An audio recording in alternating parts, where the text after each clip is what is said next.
Assalamualaikum warahmatullahi wabarakatuh. Perkenalkan, nama saya Minteto Hasibuan, NPM 1813240001. Di sini saya akan menginterview salah satu pegawai administrasi dari perusahaan BUMN. Sebelumnya saya sudah mempersiapkan beberapa pertanyaan kepada narasumber. Sebelumnya terima kasih banyak Ibu sudah bersedia dan meluangkan waktunya untuk hadir di sini. Sama-sama. Baiklah, kita mulai saja pertanyaannya. Sebelumnya boleh Bu dipersilakan untuk memperkenalkan diri terlebih dahulu. Ya, perkenalkan, nama saya Juwita Putri atau biasa disapa Juwita. Saya salah satu karyawati di perusahaan BUMN di Indonesia. Usia saya 27 tahun saat ini. Bu, kalau boleh tahu jabatan Ibu di perusahaan itu sebagai apa? Saat ini saya sebagai officer atau staff di bagian CSA. Lanjut ya Bu, kita ke pertanyaan kedua. Sudah berapa lama Ibu bekerja di perusahaan tersebut? Lebih kurang 5 tahun. Bu, kita lanjut ke pertanyaan ketiga. Seberapa kompetitif posisi pekerjaan ini yang Ibu dapatkan dengan saingan pendaftar karyawan yang lain, agar kami dapat melihat peluang pekerjaan ini ke depannya?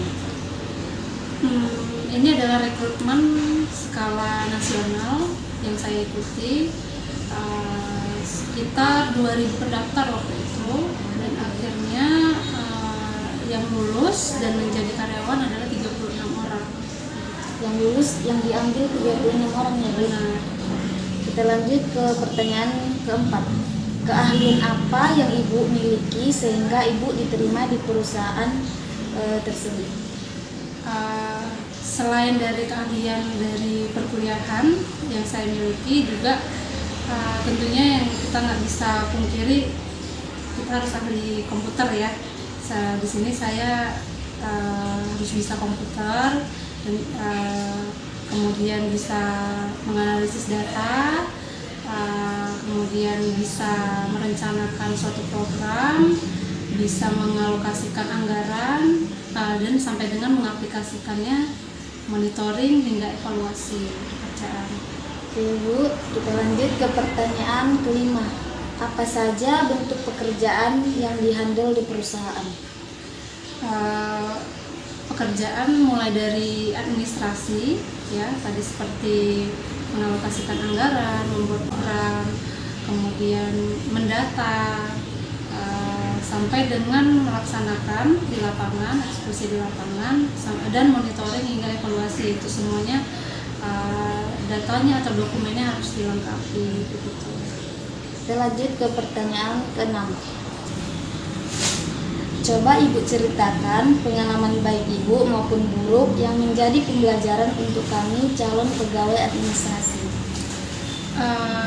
Pengalaman buruk dulu lah ya, yang kita bagi di situ dulu. Dalam pekerjaan itu banyak hal-hal yang kebiasaan gitu, tapi belum tentu itu sesuai dengan aturan. Nah, kalau pengalaman buruknya itu, jadi gimana kedepannya saya juga pengen supaya membiasakan yang benar, bukan membenarkan yang biasa. Nah, itu yang harus saya ubah ke depannya. Kemudian kalau pengalaman baik ya pasti banyak ya, banyak sekali hal-hal baru yang kita atau saya dapatkan ketika saya bekerja gitu. Baik Bu, kita lanjut ke pertanyaan ke-7. Bagaimana perusahaan Ibu mengapresiasi pekerjaan para karyawan Ibu? Apresiasi ada dua macam ya. Pertama adalah apresiasi secara keseluruhan pegawai, itu berdasarkan misalnya laba perusahaan. Nah, itu diapresiasi lah seluruh karyawan melalui bonus gitu. Kemudian ada yang personal. Nah, personal itu berupa kenaikan pangkat, jabatan, golongan, juga berupa penghargaan piagam-piagam dan sebagainya gitu. Baik Bu, kita lanjut ke pertanyaan ke-8. Apakah Ibu merasa penghasilan Ibu sesuai dengan beban pekerjaan yang Ibu lakukan? Alhamdulillah Yang pertama kita juga harus selalu bersyukur ya dengan apa yang kita dapatkan, dan kalau dilihat dari jam kerja, kemudian bagaimana pekerjaan dan tanggung jawabnya, menurut saya sudah sangat sesuai. Ya, Bu. Kita lanjut ke pertanyaan terakhir nih, Bu. Pembelajaran apa yang didapat dan mungkin ingin Ibu perbaiki selama menjadi karyawan di perusahaan tersebut? Untuk kedepannya ya, kalau saya bisa mengulang lagi atau mulailah dari yang saya sadari gitu, bagaimana melakukan sesuatu itu berdasarkan aturan. Jadi pelajari dulu aturan, setelah dipahami aturan tersebut barulah kita laksanakan gitu, agar kemungkinan kesalahan yang timbul itu jadi minimal gitu. Oke, Bu, terima kasih ya, Bu, sudah menjawab semua pertanyaan saya. Mungkin sampai di sini interview pada hari ini. Semoga video ini bermanfaat bagi kita semua. Wassalamualaikum warahmatullahi wabarakatuh.